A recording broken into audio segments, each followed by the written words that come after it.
Well, hey y'all. I never, I always miss the cues. I'm Lucy from paperglitterglue.com. That's my website. And I just want to introduce myself. Somebody said something funny, like they read my intro and it says something like often found with glue blobs and stray hat care, cat hair embedded in it. And like, that's like every minute of the day when I'm crafting for sure. So I started a craft blog, really, like really and truly crafting, not like pretend, and 2018. So it's been a long time. But I didn't really learn to make patterns until 2020. Or really, maybe, yeah, 2020 is probably when I sort of like, oh, now I get it. And then I make mostly little houses. I think I have one here because I'm supposed to do another live this afternoon, which I have to tell my people I can't do. We were going to do this house. This is one for my wreath workshop. But since I'm visiting my uncle and I stayed in the hospital with him, and you know how it is, like trying to sleep in the hospital, it's like impossible. And the chair, I couldn't lock the chair, and it's like rolling all around. It was a mess. But so I'm going to nap after this. But anyway, mostly I make little houses, but a lot of times when I make a card, I want it to pop up and come to life. And so for this one, I made what I call a pull tab card, or, a traditional pull tab card, but I made it, see, I'm pretending I've got it here because I forgot it. It's got like a little pumpkin figure with eyes, and you push the tabs back and forth and the eyes go do, do, do, do. They go back and forth. So it's really cute, but I'm sorry, I forgot it. You can look on my page. But there are lots of others. Like this is a castle pop-up card. This is what I call triple tower castle. And it's actually really easy. So I think that's on one of my websites, but I'll show you my favorite type of pop-up cards. I think this is one. Let me aim it the right way. This is the outside. Isn't that cute? This is what I call freestanding pop-up. And if you got the VIP to this, the all access pass, you can get my book, which has all these patterns, has most of these patterns. Some are free on my way. Oh, here's another one I made. This is from my book. And again, let me see if I can open it right. That one I included a fence and a little tree. So anyway, I'm so happy to see all of you guys. I see a lot of people's names that I recognize. And what was the other thing I was looking for? Oh, questions. And I tried to do a Christmas one, but I couldn't draw a decent Santa. He just looked terrible. So I'm sorry. I'd rather give you one good thing than a defective Santa. Somebody asked, do I use my Cricut? Yes. Now, I started off making little houses without using a Cricut, but I did finally learn how, and I cut them out. And the real advantage is windows. The body of the house is not hard to cut out, but windows and window panes, yeah, that's real pain if you don't have something like a Cricut or some die cuts. So yes, I do use my favorite tool. My favorite tool. I think I have one here. I really like my ruler. I like my glass craft mat from Tim Holtz. I really like that glass craft mat because I can cut on it and paint on it. And I like to paint. Let me see if I've got something with dimension. I like to really distress things. And so I like to use inks and paints and stuff. So those are, I think probably that. And yeah, I do love glue. Inspiration. Okay. Inspiration everywhere. Everywhere. My aunt and uncle live on this cool street in Georgia, in Dalton, Georgia, kind of northwest Georgia. And I'm like, oh, I need to make that house. And there's a little church that has the most beautiful little design on it across the street. I'm like, oh, I need to make that house. I need to make that. Or, where did I'll tell you where I got the pumpkin idea from. I was on Instagram, and this guy makes these little, they're little things you crank and like they do a repetitive motion. Well, when you cranked, it was a skeleton sitting there. And when it cranked, his eyeballs went from left to right.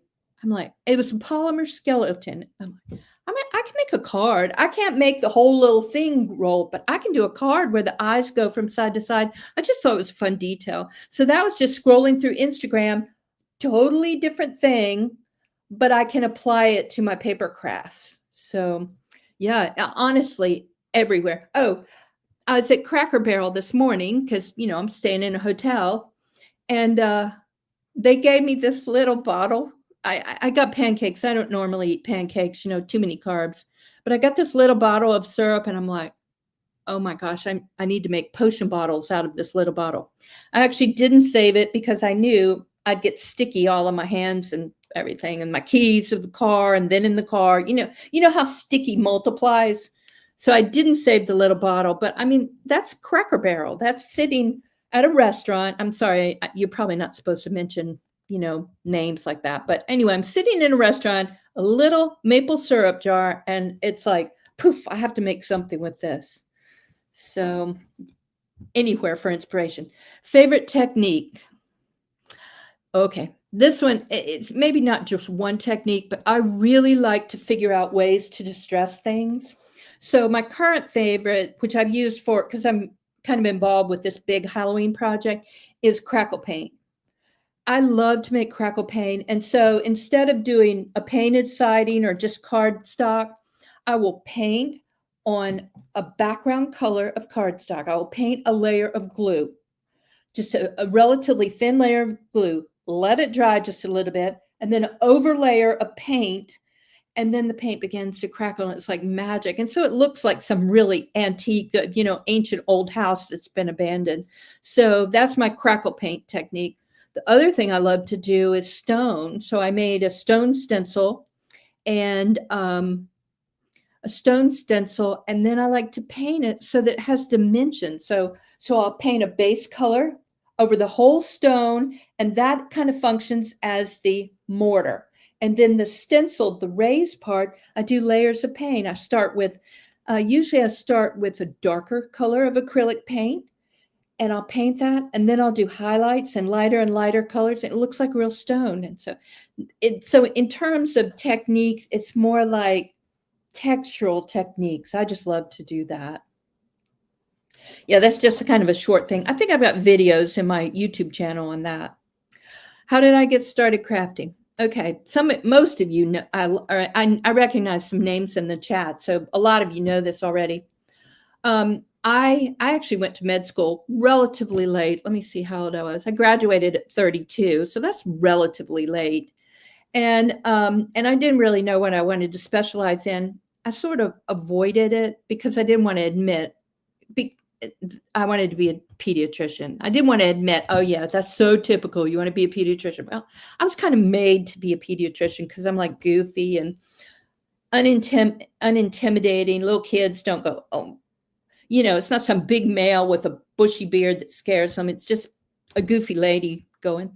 So I went to med school, became a pediatrician, eventually evolved or did a specialty in pediatric ER. And once I got settled in, then I realized I have time, and I make stuff. I mean, I crocheted blankets and, did a bunch of stuff. But finally, I saw, and I can't remember the year, it was a Martha Stewart cover, and it had a wreath with little houses on it. And I'm like, I'm going to make those one day. And I made like one or two, and I was stuck. I mean, that is where I live, just making little houses. So, and I do make cards. I see somebody said, do I make a lot of cards? I do make cards with them just because, just to add more dimension. I like doing different things. That's one reason, everybody's like, why don't you like make custom houses for people? They'll send you a picture. Well, then I have to try to adapt to their vision. I have to make something that matches their vision. And it doesn't really interest me. In addition, I don't like to do the same thing over and over and over. So I do make cards, and just kind of randomly, everyone, I'm like, oh, like the pull tab card with the little eyes, which I know you can't see, with the eyes going back and forth. I saw that. I'm like, I have to make that. I just have to make that. So let me see. Yes. So do I make a lot of cards? And let me give you some examples. So I already showed you all of these, and I don't have the fronts decorated, but all of these are pop-up cards. Look at it. I think this is a freebie on my thing, a castle pop-up card. And actually, this event made me think about doing more cards. This is in my book. Again, if you get the VIP, you get my Playful Pop-Up Houses book. This is another one. So just right there, that is 6 cards. And then for another friend of mine, they do an adventure. I really like events where it has a theme. Like, this one's cards and it's holiday cards. But my friends do one which is called adventure. So I do like, something about travel. Let me see if I can find another one. Adventure awaits. See what's inside. Wait, I got one that's got like a really cool beach scene. And let's see. Yeah, so anyway, I'm pulling up oh, look at this one. Isn't that a cute cover? This one's by a lake. So yes, Jen and Amy's crafting adventure. It's inspiring to me as well. I can't even remember. Oh, I made a camper this year. So yes, I do make cards, and I do like. Okay, Vicky asked, do I make my own envelopes? No. Every once in a while, I make a pattern for it, but I don't. And I want to that. I'm so glad you asked that. Let me find my. Wait.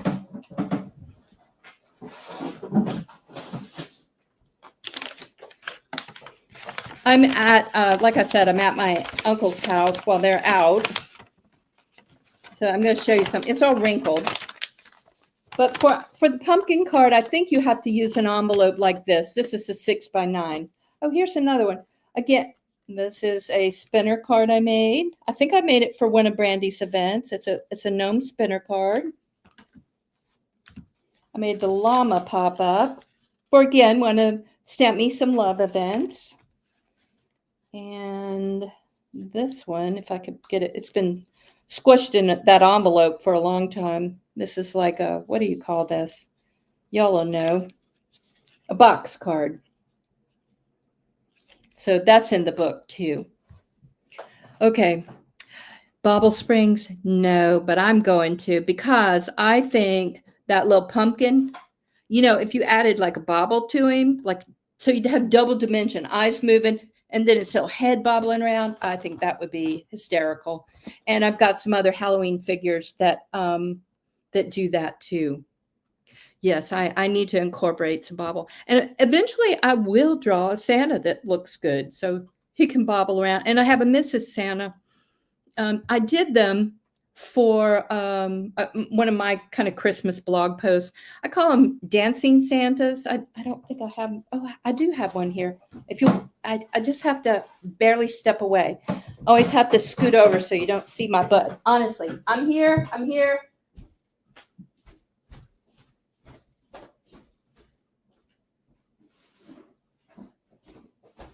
I'm here. Okay, I found another box of stuff. There we go. Oh no, I did forget it. Here, I got up and then forgot it. Yep, I forgot it. I call them dancing figures. So the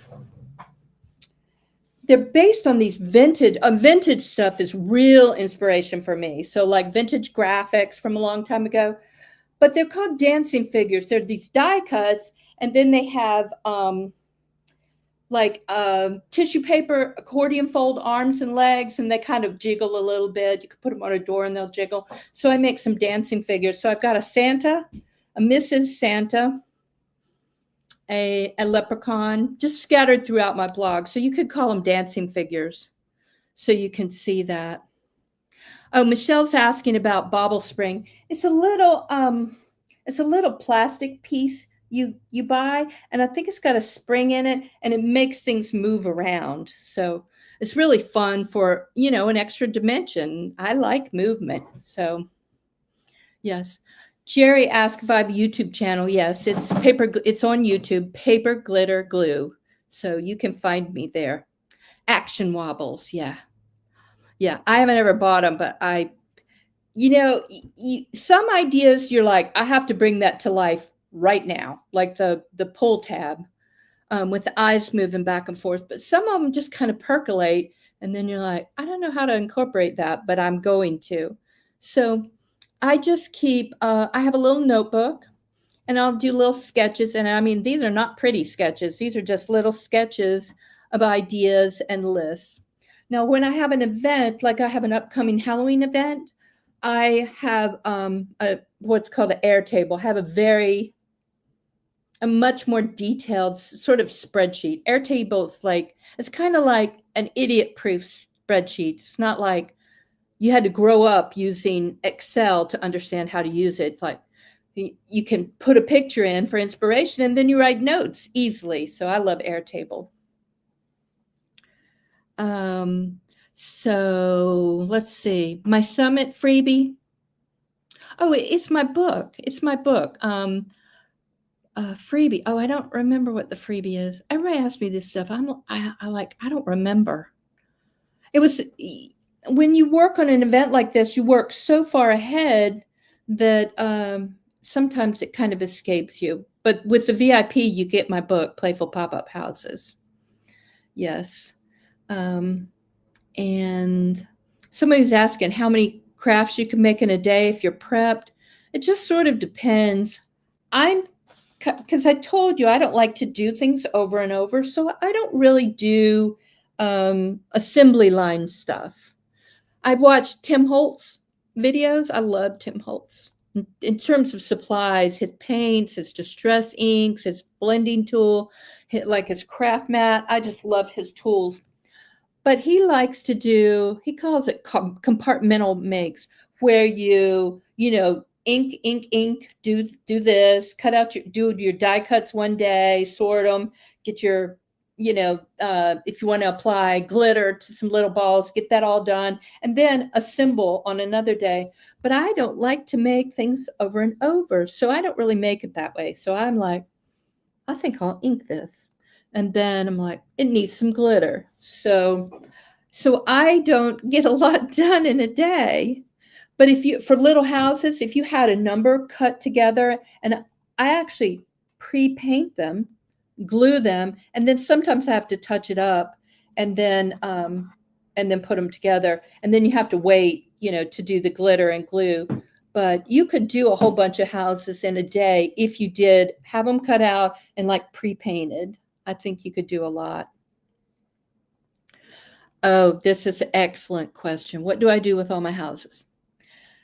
When I started, I was making mostly Halloween houses, and my town's Habitat for Humanity fundraiser was in early October. And so I would sell them as a fundraiser for Habitat for Humanity. I just thought the idea of houses for Habitat for Humanity, little houses for Habitat, was a good idea. And I showed it to them, and they actually put one in a raffle and sold it. I think I did that for 3 years in a row. So that's why I did it first, but I haven't done that lately, partly because I need to keep some so I can show you examples.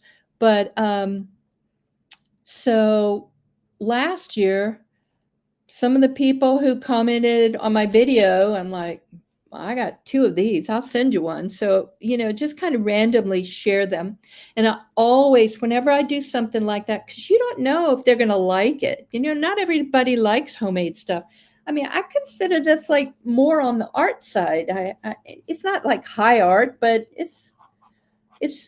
I think it's really cute, but not everybody likes it. So whenever I give it to somebody, I said, you do not hurt my feelings. You can give it away. You can let a kid play with it, because a little house they're going to tear up eventually, but it's okay. It's just cardboard, and we'll make another one. So I always give them that permission. I want explicit permission that if you don't like it, you can give it away. School teacher, Sunday school teacher, just share it with somebody. And even if they don't like it and don't want to keep it, they still love it. I gave one to my doctor, and the first thing he said is, "My daughter will love this. His adult daughter will love this." And then I asked him the next year, and he said, "Oh, yeah, we kept it." Like, good. I'm glad. Okay, time to wrap up. Okay, thank you, Vicky. I appreciate that. Arlene, y'all are so sweet. Yeah, so now I have to go nap so I can go back and visit my uncle. But I do appreciate all of y'all being here.